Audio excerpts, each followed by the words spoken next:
Good morning, students. I hope you all are fine. Open your English Beehive book. Today we will continue our chapter number 4.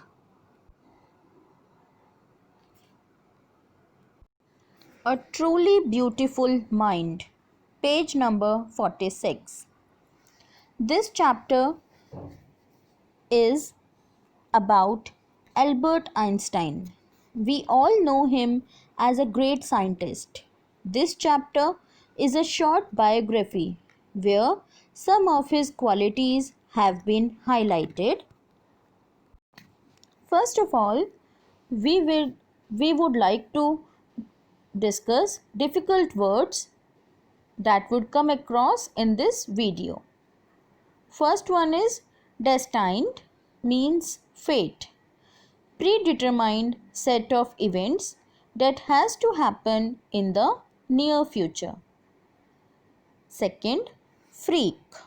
Freak means a word used disapprovingly to talk about a person who is unusual and does not behave, look, or think like others. Third one is uttered, means spoke. Fourth, amateur, doing something for personal enjoyment rather than as a profession. Fifth is pupil, means a student. Sixth, regimentation, order or discipline taken to an extreme. Seventh, stifled, means unable to breathe. Let's begin reading our chapter, A Truly Beautiful Mind. Albert Einstein was born on 14th March 1879 in the German city of Ulm, without any indication that he was destined for greatness. Now here, destined means your fate, a predetermined set of events that has to happen in the future. Now here, the opening line tells us that Albert Einstein was born on 14th March 1879 in the Ulm city of Germany. When he was born, when he was a little child, no one could predict that one day he will become a great scientist. Instead, on the contrary, his mother thought Albert was a freak. Now, freak means a word used disapprovingly to talk about a person who is unusual and does not behave, look, or think like others.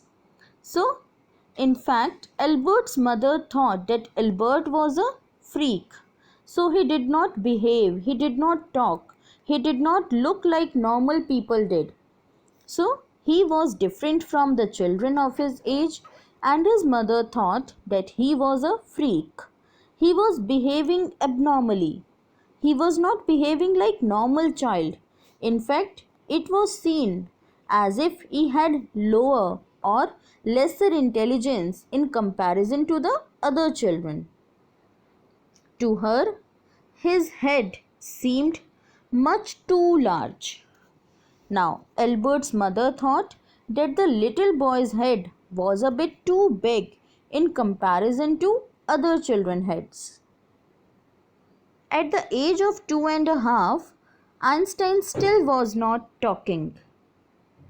So, Einstein started talking at the age of 2.5 years of age. When he finally did learn to speak, he uttered everything twice. Uttered means spoke. So finally, when Albert Einstein started speaking, he speaks everything twice, means 2 times. Einstein did not know what to do with other children, and his playmates called him Brother Boring. Einstein friends or playmates used to call him Brother Boring because he never get to know that what he should do with other children. So he remained to himself. He did not play with his friends, with his playmates, with his classmates, and that is why they had termed him as Brother Boring. So the youngster played by himself much of the time. So the Einstein remained up to himself all the time. He used to play with himself only. He especially loved mechanical toys. Now here we get an indication that Einstein was interested in physics. When he was a child, he loved mechanical toys. Looking at his newborn sister, Maza, he is said to have said, "Fine, but where are her wheels?" It is said when he saw his newborn sister Maza, he could not see her legs properly as she was a newborn child. Then he asked, "Where are her wheels?" By wheels, he meant by her feet. By her feet only. That how would she walk? A headmaster once told his father that what Einstein chose as a profession would not matter because he will never make a success at anything. Now, Einstein had a headmaster, school's principal. He told to Albert Einstein's father that he will never make a success at anything. So, he made a very negative statement about Einstein. Why so? Because Einstein always remained to himself. He did not interact with people. He did not speak much. So, the principal could not make out that what kind of mind he has, what kind of intelligence he has, and that's why he made some statement. Einstein began learning to play the violin at the age of 6 because his mother wanted him to. He later became a gifted amateur violinist, maintaining this skill throughout his life. Amateur matlab meaning doing something for personal enjoyment rather than as a profession. So, something which is your hobby and you do it as a pastime. So, here Einstein was a very good violinist.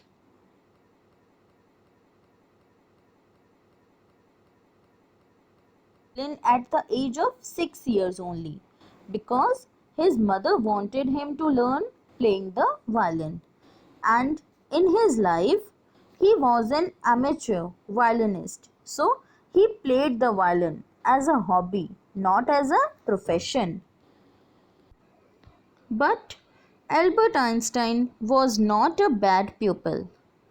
He went to high school in Munich, where Einstein's family had moved when he was 15 months old and scored good marks in almost every subject. Now, here, why is this word but, but, used? To say that although Albert Einstein learned to play the violin, he was good at studies also. He was a very good student. And now here pupil means a student. Now he went to a school in Munich because his family had shifted from Ulm to Munich when he was 15 months old. Albert Einstein scored good marks in almost every subject, so he was good at studies. Einstein hated the school's regimentation and often clashed with his teachers. Here, regimentation means order or discipline taken to an extreme. So, Einstein's school had a very strict discipline and he hated that. And due to that, he often clashed with his teachers. He opposed them. At the age of 15, Einstein felt so stifled that he left the school for good. Now, here, stifled means unable to breathe, a feeling of suffocation. Left the school for good means now whenever you leaves for good, it means that you have left it forever for good. When these two words come together, it means you have left it forever. So Einstein was so suffocated in that school, he could not follow the strict discipline, and so he left the school forever.